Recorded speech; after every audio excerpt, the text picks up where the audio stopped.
Good afternoon, everyone. Welcome to today's webinar. If you are looking for Introduction to Family-Governed Housing Cooperatives, you are in the right place.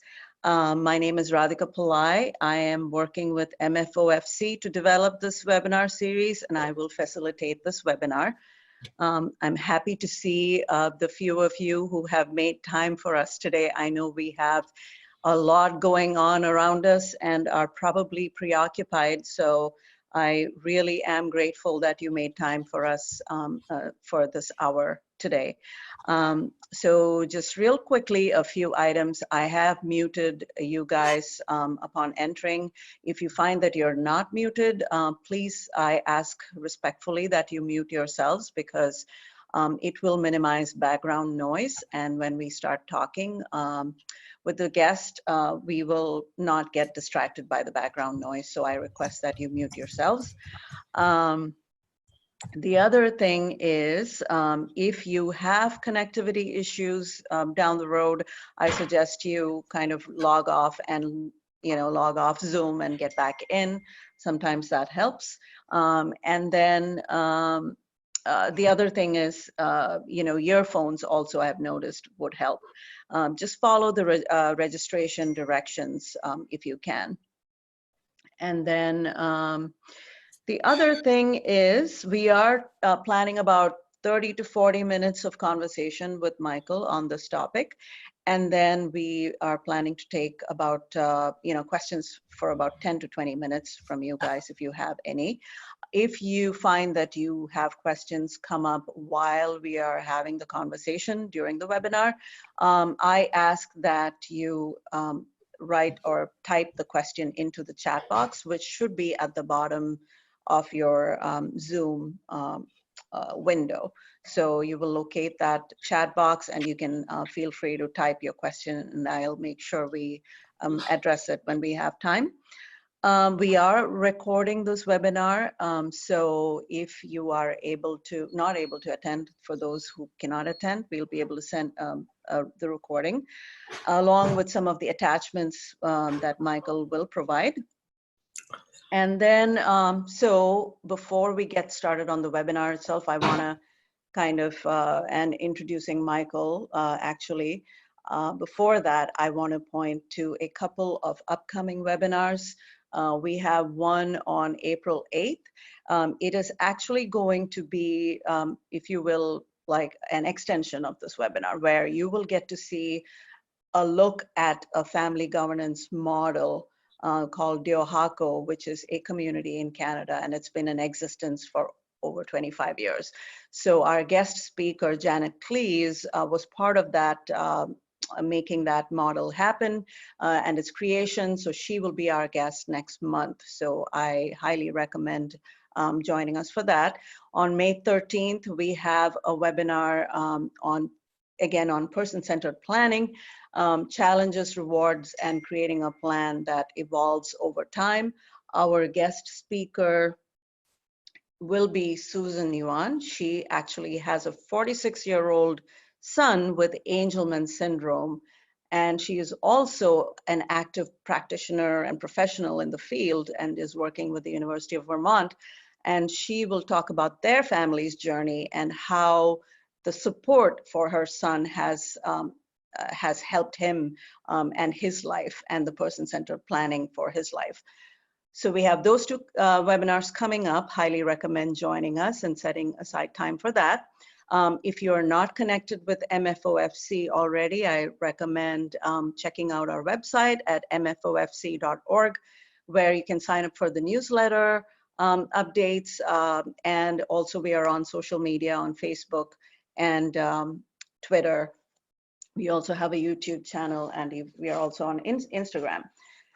So back to our guest, Michael Kendrick. Dr. Michael Kendrick is director of Kendrick Consulting International. He brings over 40 years of experience as an independent international consultant in human services. He's also a director at the Center for Public Representation, where he leads supported decision-making initiatives. He has spent the last 20 years in international consulting, and prior to that, was the Assistant Commissioner for the Massachusetts Developmental Services Department, among other titles. Dr. Kendrick has worked with governments, advocacy, and community groups, as well as service organizations in many countries. His interests include service quality, creation of safeguards for vulnerable persons, social integration, innovation, personalized support, and reforms in human services. So this slide is it's sharing somewhat our format for today, the content for today's webinar, what we'll be talking about. We'll provide, the idea is to give you an introduction to this model and why families should consider this model, as well as the benefits of this model and some of the highlights. So without further ado, I am going to, let's get started with the webinar. And I'm going to ask Michael to introduce himself. Just add, Michael, if you would like to add anything more as far as your background is concerned. And I want to thank you so much for making time for us for this webinar and for sharing your expertise and your knowledge based on your work. So feel free to just add anything that you feel is relevant as far as your experience for this webinar. Okay, well, thank you, Radhika. In terms of the topic we have today, I've been involved in explaining this particular way of doing things now for probably 3 or 4 decades, and advising people that are interested in getting started with it or that sort of thing. And I've also independently evaluated these types of initiatives. And have connected up people to them who wanted to talk to the actual people involved in doing it. And I've also sort of helped people that are actually doing it try to figure their way through different kinds of problems that they encountered. And also, in many cases, just helping people start something like this from scratch. So I've been sort of quite hands-on about this. The other thing is you'll get a copy of my CV, but also my consulting website. And there's a bunch of resources on there, like videos and papers that I've written, things like that. Not that it'd be interesting or anything, but they're there and they're free, which is always good, even if they're not to your liking or whatever, they're there. But for today, we're going to be looking at really family governed or individually governed housing cooperatives, but also support cooperatives, because we're really talking about a place for people to live of their own that is also one where they get their supports for their life. And people tend to focus only on the housing aspect of it, but you have to think about, well, what does this person need by way of support to have a life of their own? And of course, that's going to be different from one person to another. Now, why we are looking at this model is that a lot of the mainstream services aren't very family friendly or individual friendly. They're very top down, very bureaucratic, very rigid, very difficult for families to have influence over them. So they have a lot of drawbacks. Even if they do some things that are good, they're not necessarily optimal for individuals and families. And part of it is because families don't govern them. And govern, that word govern means really that you steer or direct the arrangement. And there's 2 levels to that kind of governing. One is that each individual and family steer their piece of it. In other words, their own lifestyle and housing. But then there's collective governance, which makes something a cooperative. In other words, a group of families come together and individuals to create their own options for living in the community, one person at a time, but as part of a cooperative. And the advantage of doing that is that families aren't any longer alone. They have the support of other families. And they have if you like, an organizational expression of things that is dominated by the needs of the families and the individuals. Whereas traditional agencies, and I've been involved with them for many years, tend not to necessarily do a good job of putting either families or the person with a disability first. Whereas in a family governed arrangement, there's much more likelihood that what matters to the individual and the family becomes the bottom line. Now, it doesn't mean that individual and family governance means that individuals and families get it right every time, but rather that they're more likely to get it right than some rented stranger that doesn't know the individual, doesn't know the history, and has no investment in the outcomes.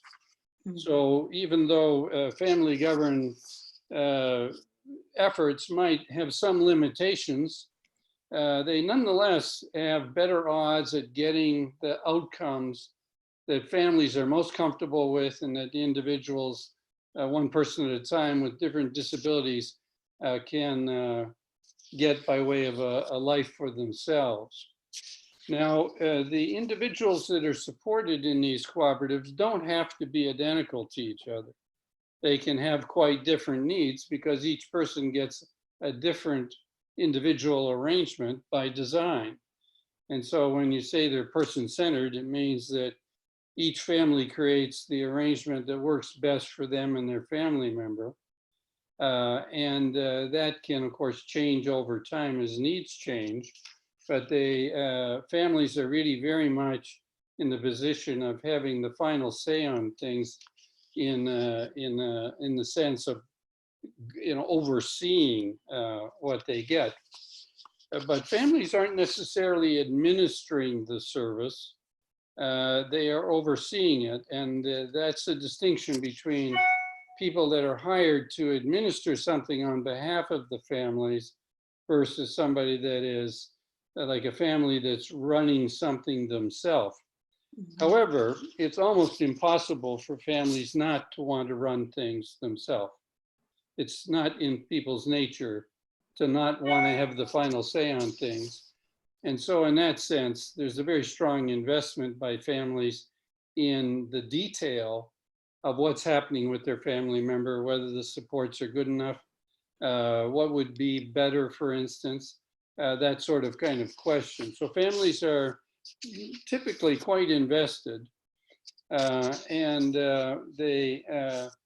of course, not all families are situated the same. For instance, there'd be single parent families, there'd be families that have quite extensive relatives in the area, that sort of thing. Michael, real quick, I'm sorry to interrupt, but somebody's not muted and I'm not able to mute them from my end. So if you don't mind, if each of you wouldn't mind checking your settings and muting yourselves, that would be great, because I can hear someone's phone in the background. I would appreciate that. So please mute yourselves if you are not muted. Thank you. So Michael, go ahead. Yeah, just to continue then, family governed initiatives like this can be quite small. They don't have to be big organizations. In fact, most families prefer something that's relatively small by way of an organization, because what happens with organizations when they get bigger is the individual matters less and less. The individual family's voice matters less and less. But if you had 6 to a dozen families, you could create one of these cooperatives. Mm-hmm. Now, no, go ahead. Sorry. There are other arrangements that also exist. So I just want to make a distinction between them. Mm-hmm. Many families can get individual funding from various sources and try to do things on their own, and they do that. So you can self-direct your own arrangement. And in many cases, get funding directly from various sources to do that. The difficulty with that, of course, is you're doing it alone, and that can be harder. Another legal way to do that is something called a micro board, which is basically an agency for one person. And those can be helpful if you can't get funding other ways. You can apply almost like you're an agency applying to, in Massachusetts, something like DDS for funding. But typically you don't need that in Massachusetts because you can get individual funding other ways. But in some states, you really need to be legally incorporated to get funding. There can also be situations where the family governs their own individual situation in a working partnership with an agency, where the agency lets the family kind of do their own thing. And so it's kind of separate from the agency. So almost like arm's length self-directed arrangements. But again, they have the same difficulties that the family still has to deal with the big agency with all of its bureaucracy, and also has to direct things and possibly do it alone. So what would be an example of an agency like that here in Massachusetts? Well, there'd be agencies that, there are quite a few of them that actually just families say, well, I want to bring my individual funding through you, and I just want to do it my way. And many agencies will agree to that.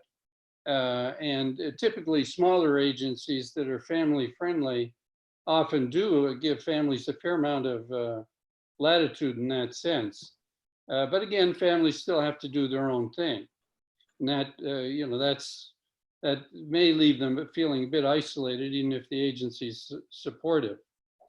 And there are also what would be called hosted mini projects where families come together, do their own thing. Each family does their own, but they create almost like a mini agency of their own, but it isn't legally freestanding. It's hosted by a bigger agency, again, at arm's length. But it could work very well to,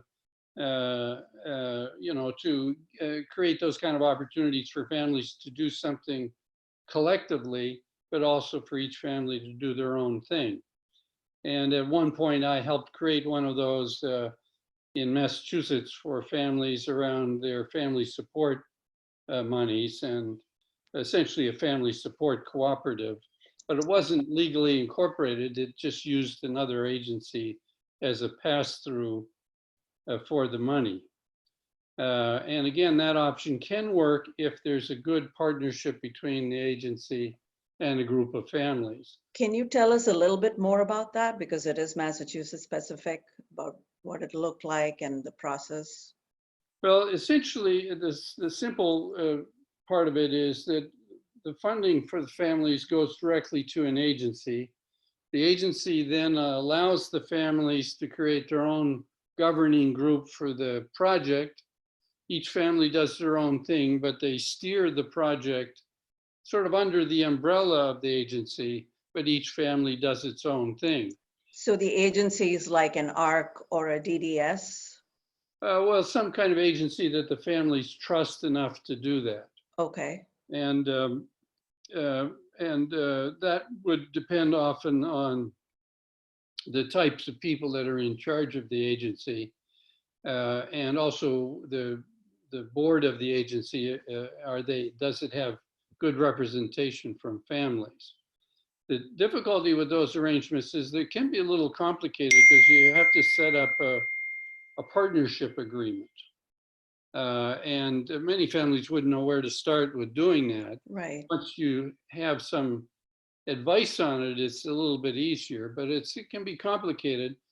And also, families aren't necessarily going to cooperate with each other if they don't have a pre-existing relationship with each other. Mm-hmm. In other words, you have to build the relationship at the same time, like the partnership between the families, and also then turn and do negotiating with an agency, almost as one voice as families. And that's a lot of things happening that may be complicated. So that's a good point. So it's a lot of information there, a lot to unpack. So let's say we have a group of families here in Massachusetts who want to get started and don't know how to, where to go or how to go about it, what questions to ask. And you described a few different models, like including the micro board, and then, you know, on one hand, and then on the other hand, just doing it by themselves independently. Um, can you maybe talk a little bit more about which of these models would be kind of the most easy to get started on, and or at least the process of it? Like how does a family go about this, and how do they go about finding other families? Okay, well, that's a good question. Most families are pretty busy as is. Hmm. So anything they do, they almost have to, while they're creating something like this, do yet more things. And so, Somebody's again, I can hear someone's something is pinging in the background. So again, please mute yourselves. Um, I think it was me in that case. uh, Somebody was trying to message me. Um, and I'll have to figure out how to shut it off while I'm doing all this, but my apologies. Uh, but anyways, it's probably better for families to explore these options collectively and get well educated about them before they commit to doing anything. Um, just a second here. I'm just gonna okay. just tell my family here.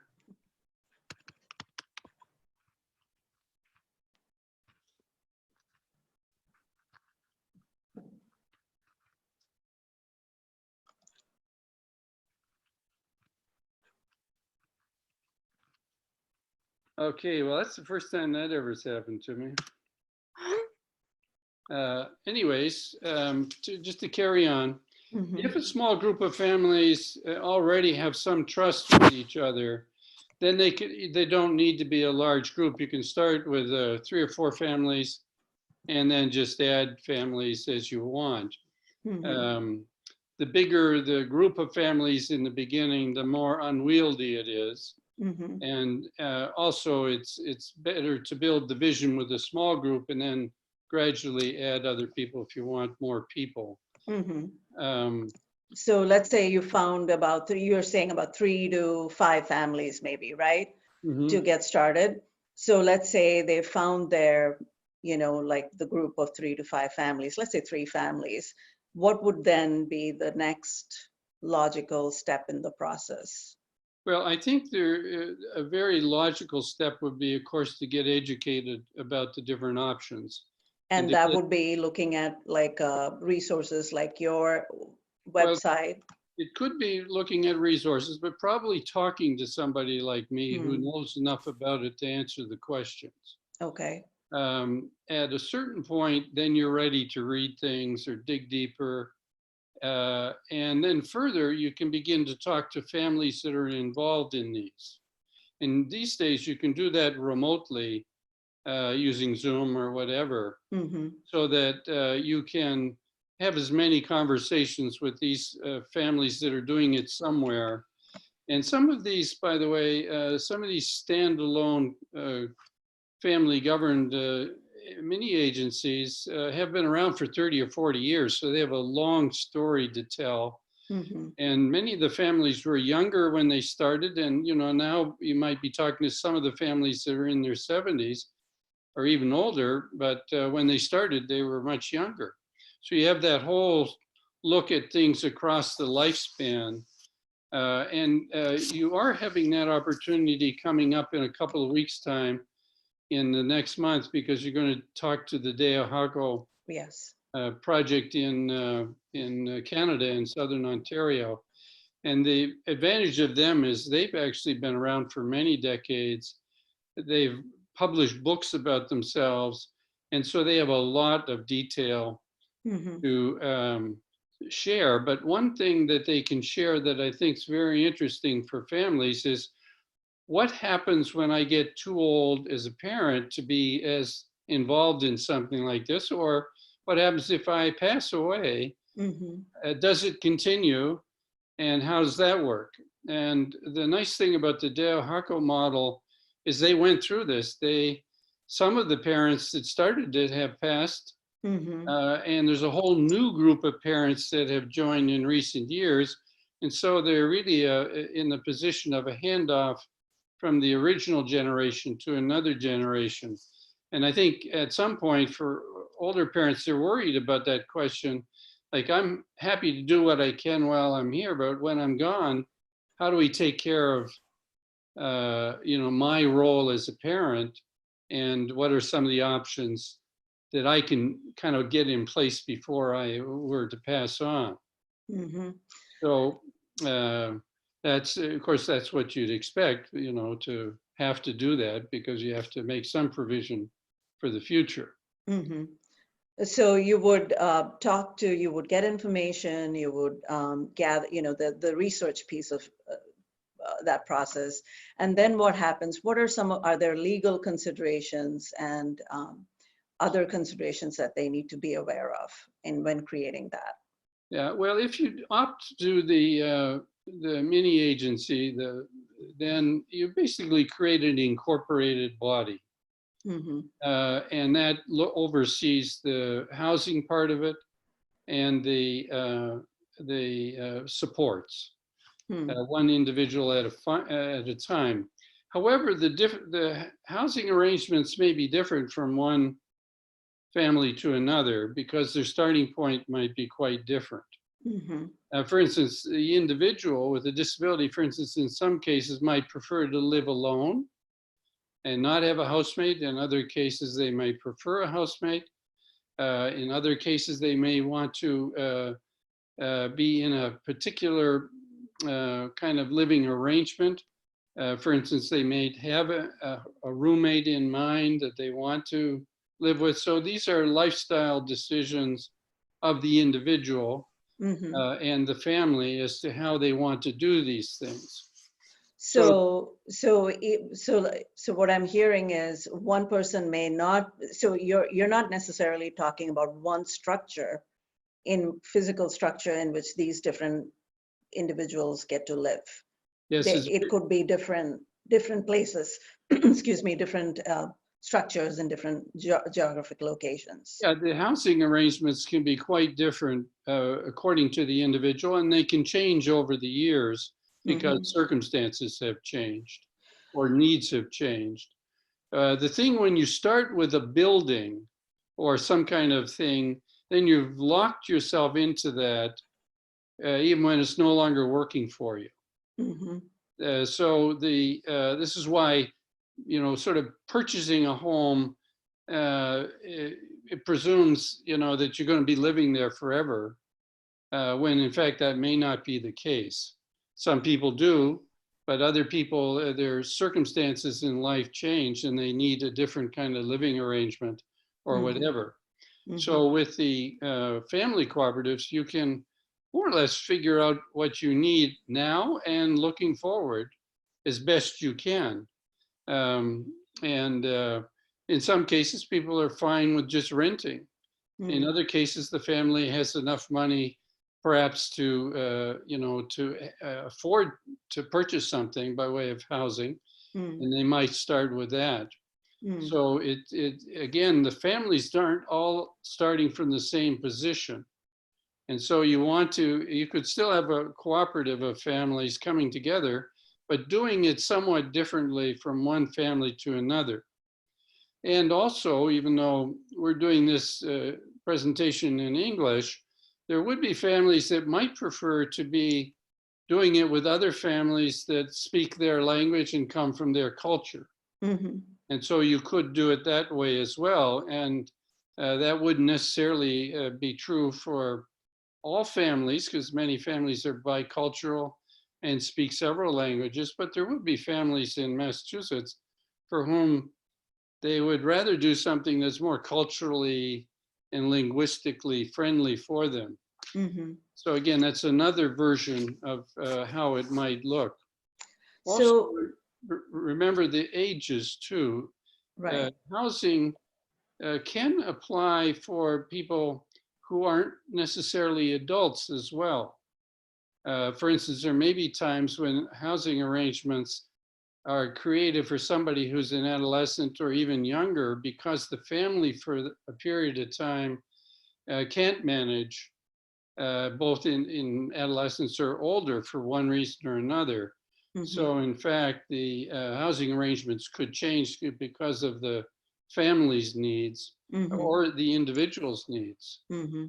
For instance, there may be people with behavioral issues for whom the family's too stressed to have them live with them, but can stay involved in other ways, at least for a time anyways, until things are worked out. So this is why you can't really separate housing from the needs of the individual and the needs of the family, because it may affect the housing solutions Mm. that you look to. So going back to your example where you have one person who is, maybe in an apartment, and then the other person is in a freestanding structure, and these two people are part of this family governed cooperative. Um, Tell me then about that cooperative or family governed cooperative piece, not the structure, but that piece, and how that works. So what exactly is that, the composition of that, and what are families getting out of that cooperative, and how do they go about forming it? Okay, well, you've actually asked several questions there, so let me see if I can Yeah. try to address them. First of all, mostly the individual situation is steered or shaped or directed by the family and the individual. And so each family does their own thing at that level. Hmm. That's typical. However, if the families know each other and are aware of each other's situations, and to some extent, they're all reliant on this entity, this thing, Mm-hmm. to help figure out how to get their needs met. So the families are often very aware of the other families and what's happening in their life. So to some extent, there's sort of a lot of support amongst families for each other. It isn't always the case that the person with the disability is all that involved with the other people with disabilities, because they may not have much of a relationship. But the families typically are involved with each other. And typically when they create something, they create a sort of governing group. Mm-hmm. And each sort of like one family, one vote.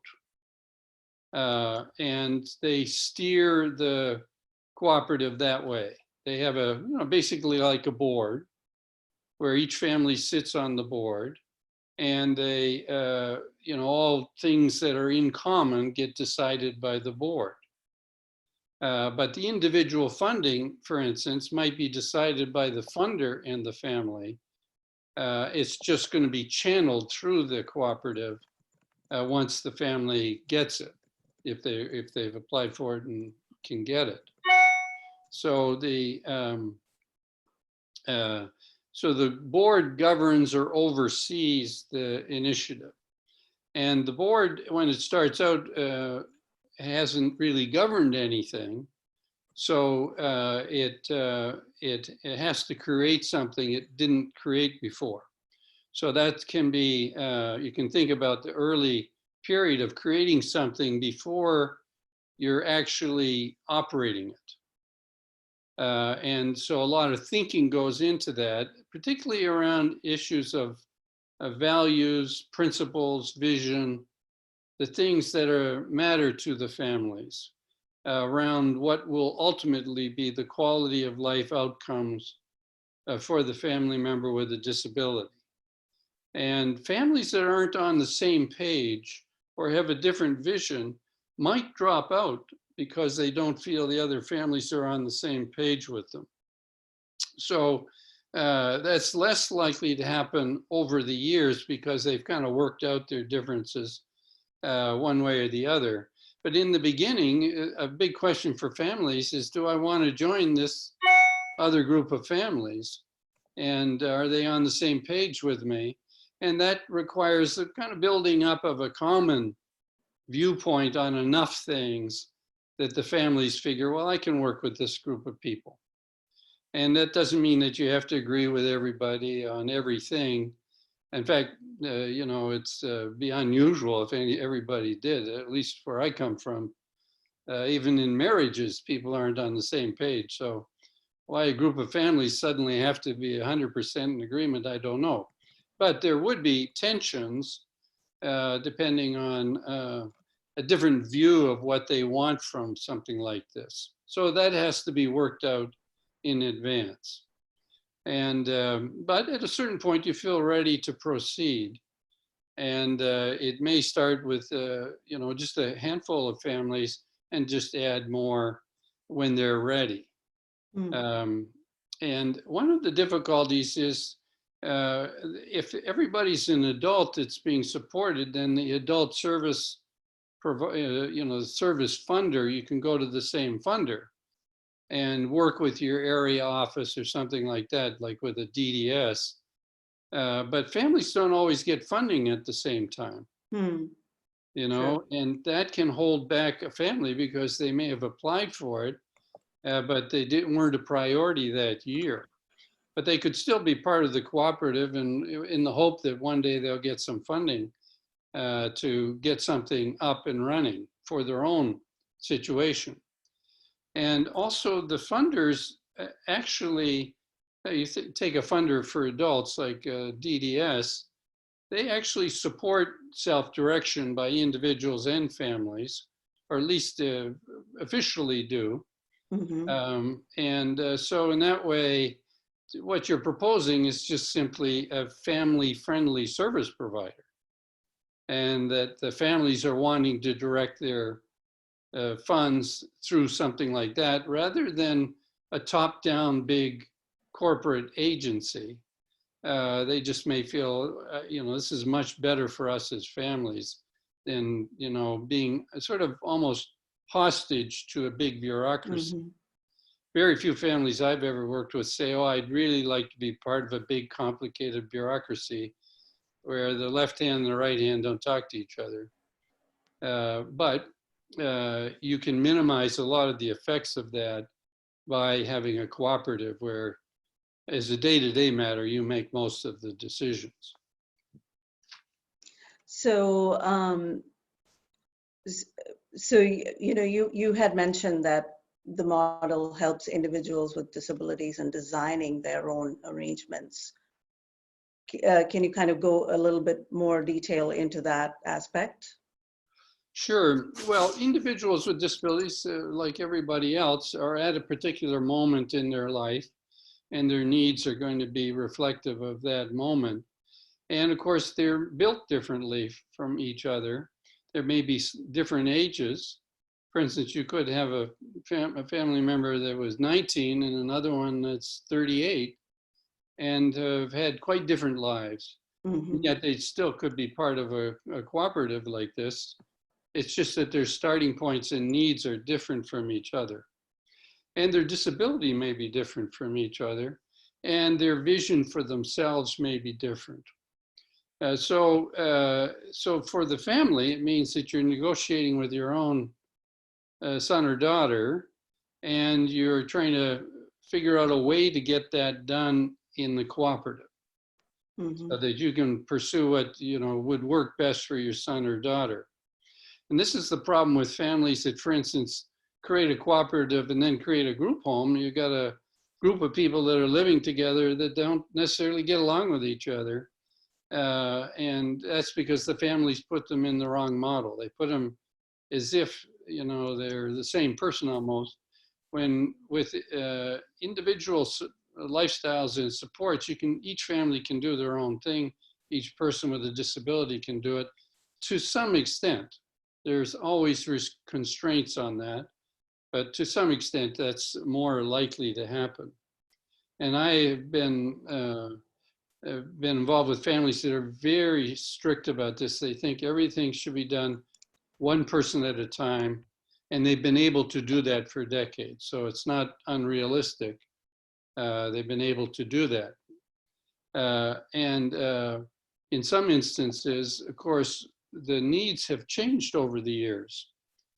For instance, some people developed other needs that they didn't have when they started. And so that's, or people have started out already with a condition that was degenerative. So they, over time, they need more help. And so the kind of pattern of staffing and so on needs to change. And there are two different kind of key supports that need to be managed. One is whatever you can get by way of paid support. And the second is unpaid support. And that can take lots of different forms. For instance, I know Deohako, for instance, every single person supported has their own support circle. So they have a support circle, which is sort of natural supports, which is an intentional thing. But they also have individual supports that aren't just the support circle, people just in their life that help them with this or that. And then they have paid supports. And so that can differ, though, from one individual situation to another. But it's always good to know that that other families have done it if some of those options are attractive to you. And the other piece that you mentioned was that the model helps families access legal authority to direct and oversee the support. So can you tell us a little bit more about that? Yeah, essentially, because you're on the board of the agency, you have the authority over the agency. You have to cooperate with the rules of the funder, but you have the legal authority to run your own agency. And even though it's a mini agency, you still have the legal authority. So that's, and the minute you create a corporation to do that, an incorporated body, you have that immediately because the members of the cooperative basically own the cooperative. And, you know, so the family, and the family might join as a family. And it doesn't mean that the person with disabilities' voice is left out. They've just, you know, but typically the families play a very key role on the board. And they can add other people to the board to help them. So they're not limited. So they can pretty much manage the whole thing. But there may be some external rules that come from one government department or another that cramp their style a little bit. But there's no living without rules. So, but you can have a fair amount of basically autonomy that you would never have with a conventional service provider. And that's a big bonus. Here's the difficult part. You have to be involved responsibly in steering the cooperative.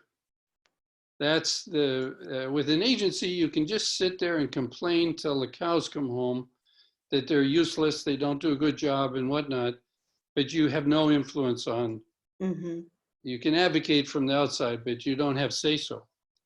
In the case of the family cooperative, you have say-so, but you also have more responsibility. Right. But at least, you know, if it screws up, you did it yourself. Right. It's, you know, it's not great, but it's less likely that families are going to say, oh, I'd really like to screw this up. When families become dependent on an arrangement that's helping them, they have a big vested interest in making sure it works. Right. Right. So tell us a little bit more about some of those responsibilities. How onerous are those responsibilities?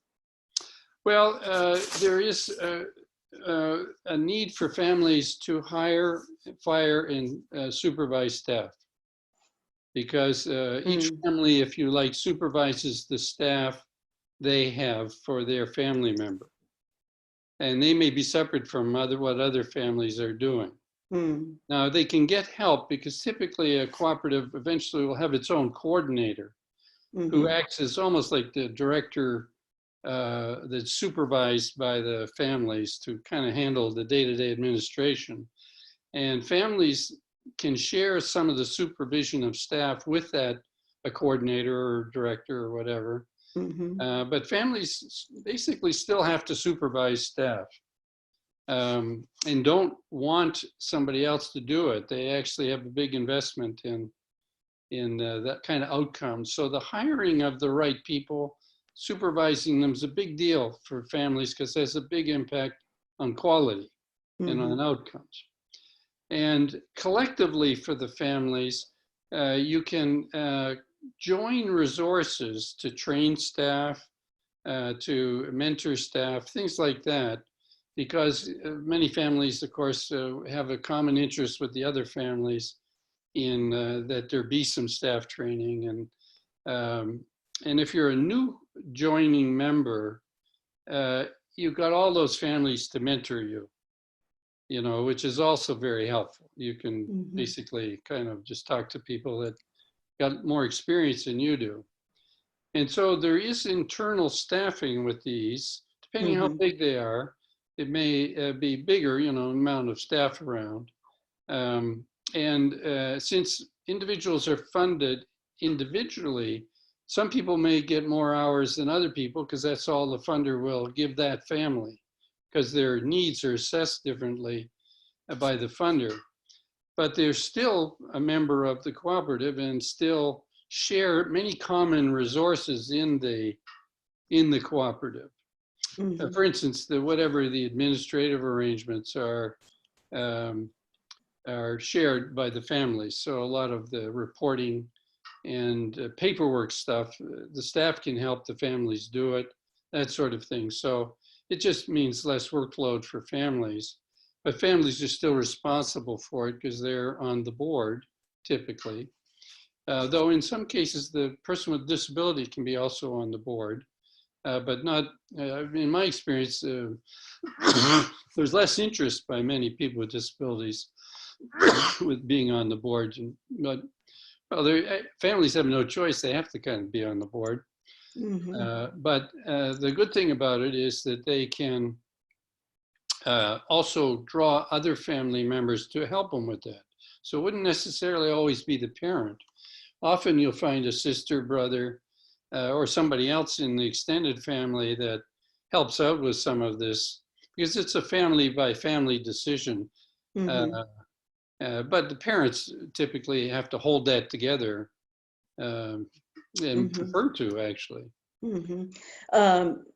It's almost, we have about 13 minutes left, but real quickly, before we get to the Q&A, anything else? You mentioned compatibility between families, you mentioned funding, staffing, and cultural factors. Are there any other considerations that families need to take into account? And I know we are trying to give an overview and not really getting into details of this model because it is very involved once you get into it. But anything else that they should consider if they're trying to do this? Well, it may seem a bit, excuse me, a bit abstract, but the cooperatives that have built commonly together a similar vision and values have much better prospects for the future. When they don't share the same vision and values, they pull apart. You mean the families share the vision? Families, yeah. Yes. Okay. So even though it seems, kind of abstract, it's really good for families to spend a lot of time before they actually do anything, talking through different aspects of vision and values that matter really to them. It's hard to know what those differences might be, but if they've been talked through, they're less likely to be a problem. But if there's unworked through things, or perhaps even misunderstanding of people's vision and values, then there could be friction. Like in any group of people that work together. So it's good to both do that, not just at the beginning, but regularly to have time to talk about big picture vision and values. And so what you'll often find with these groups is they have annual kind of retreats, and they kind of go back to some of their founding principles and talk through a lot of those things, because they're really creating something unique to themselves in some ways, individual by individual, but also collectively. Mm-hmm. And it kind of becomes their sort of trademark, what their vision and values are. Mm-hmm. For instance, a very common vision is that we want to do things one person at a time. Mm-hmm. Every person deserves to be respected as a unique person. Well, and that means that what's good for one family is not going to be good for another, Right. because the person's different. Mm-hmm. That'd be an example of a value that is very important. Or another value is that the person has to take responsibility for themselves and build their own sort of sense of autonomy and responsibility and their own empowerment. Mm-hmm. And even if they are very disabled, they might still want to be quite empowered. So Mm-hmm. these are things that are worthy of discussion many times over the Mm-hmm. years. So Mm-hmm. those are big examples that have come up. Mm. Great. Um, so we have about 10 minutes, and I already have a question here from Vicky. Would an agency ever buy a house for a group of families and help them run it? How would funding work? Well, that would be a deal between the families and the agency as to what the agency is going to run and what the families are going to run. But what often happens is if you do it in partnership with an agency as a hosted project, or even as an independently legal entity yourselves, you still need a deal with the agency. Hmm. For instance, if the agencies are going to be the owner of record of a well, not just one property, it could be a number of different properties, then you need some kind of partnership agreement as to who's doing what. Otherwise, the roles are not clear, and it can lead to misunderstandings and even breaches of trust. Mm-hmm. So agencies and agencies have their own rules they have to live by too, and so they may not mesh well with what the families want to do. Mm-hmm. Also, if it's a house for a group of people, families, that's going to be a big problem because you're squeezing people's vision into the same house for each individual. And not a lot of people with disabilities don't want to live the life of the other person with the other disabilities and so on. Mm-hmm. So it's complicated if you do that. It's much more complicated. Okay. Um, and then we did have a couple of questions through email, which is, my son is mid-functioning and very clearly speaks about what type of living arrangement he wants. DDS tells me it does not exist due to the community rule. He is not independent enough to go to independent living supports. He wants his own apartment, but needs help for daily living. Some states provide models with more support, but Massachusetts is afraid it violates the community rule. He's 20 years old. What next? So any advice there? Well, I mean, the rules are sort of made to be broken. And I'm saying this as a former assistant commissioner for DDS.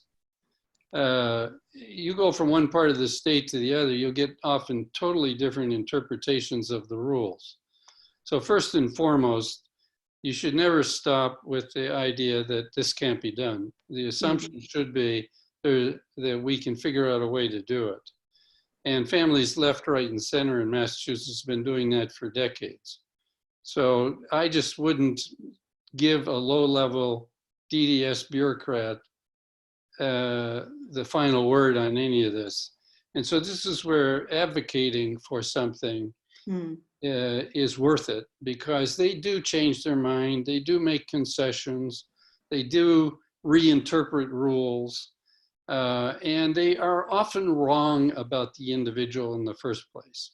They may think the person couldn't do this or that, and the family may be quite right that with the right support they could, and so they're mischaracterizing the individual.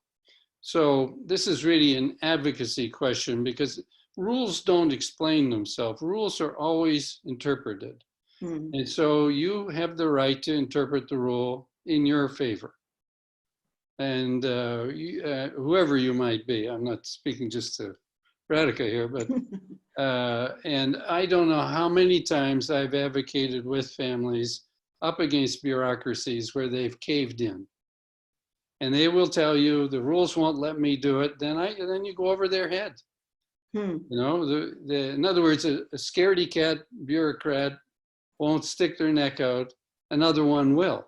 Hmm. And believe me, it depends on who you talk to in DDS. You'll get a totally different outcome. So they won't tell you that. They won't say, go around me often. And they'll say they're speaking for DDS, but what they're really doing is saying from where they sit in the bureaucracy, they can't see how they could do that. And that's fair enough. But I just wouldn't stop there. Hmm. Families have the luxury of just begging to disagree and being pushy and arguing a different kind of argument. And of course, you can always go to your state rep, and there are other ways to go around the bureaucracy. So believe me, do not stop at some person that's a naysayer. You know, they could be out of their job next week anyways, and whatnot. So these people come and go like the clouds, including myself. I'm not there anymore. So, you know. So learn to advocate for yourself and kind of strongly educate yourself, do the research, advocate, find the right cohort or people who will, you know, help you out and advocate better. And the biggest thing to my advice to families is always don't let them mentally defeat you, because they will talk you into giving up. And you know that, and they'll just have yes but after yes but, and you know, there's always a way to get around the system. Okay. We had our son, 38 years, has his own apartment and Section 8 voucher. It has been challenging for agencies to find shared living providers to move into his apartment. We wish to explore multiple staff supporting him rather than the traditional shared living model. It was another comment / question that came to us.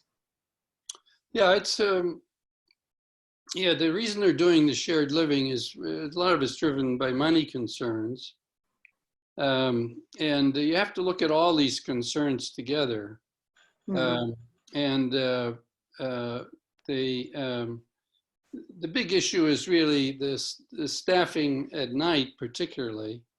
And you know, it just has to be looked at individually as to, is the person getting enough support?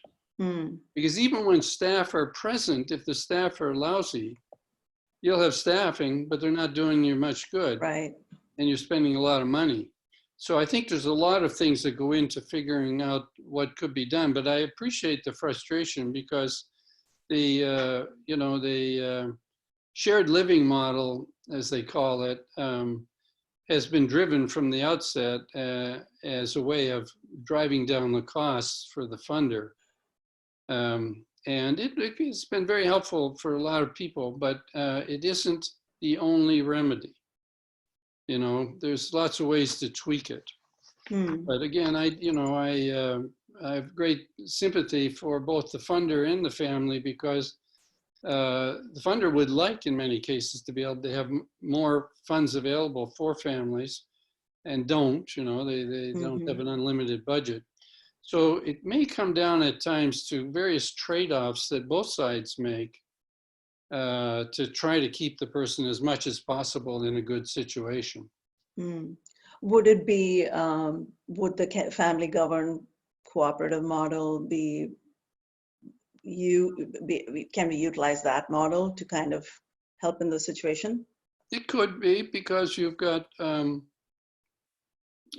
the flexibility to try different arrangements and to mobilize supports that may not be available to other families. You know, but it's, you know, it's a one person at a time kind of situation. And at a given point in time, families often settle for something that's not to their liking because they don't have a better alternative at that point. And again, you just you can't you can't always be sure that the remedy you would like is going to be available. That's just the case. So it wouldn't be unusual for families to kind of have to bite the bullet on some things and put up with some things they don't like. But compared with the alternatives, it may be still a better option. And by the way, there's an awful lot of families that have had good staffing in terms of numbers, but the quality of the staff was not very good. Right.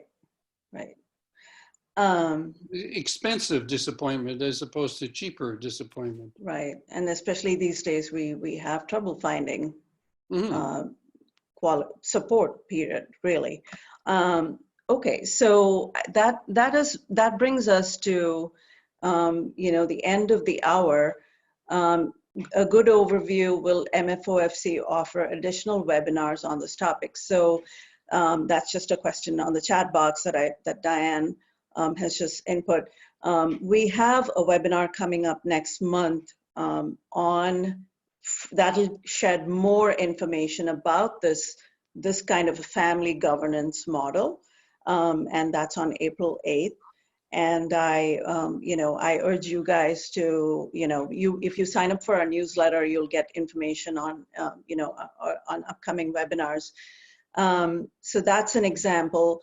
I do want to kind of interject at this point and kind of say, we are always looking for examples from Massachusetts of person-centered planning, living arrangements. And the good news is a lot of great work is happening in terms of person-centered living arrangements and planning and supported decision-making and housing and what we want to share in this webinar series. But a lot of that is happening outside Massachusetts. We are having trouble finding really great examples within Massachusetts. It may be happening, it's not really coming into our radar. So that's why, the two upcoming webinars we have, one is with Susan Yuan on May 13th. That will also talk about person-centered planning, but it's really not specific to housing. It's really how the direct support professional is helping that family. It's, again, an example outside Massachusetts. So we are hoping that this webinar series is, we are highlighting good stories, but we are hoping to get more stories from within Massachusetts.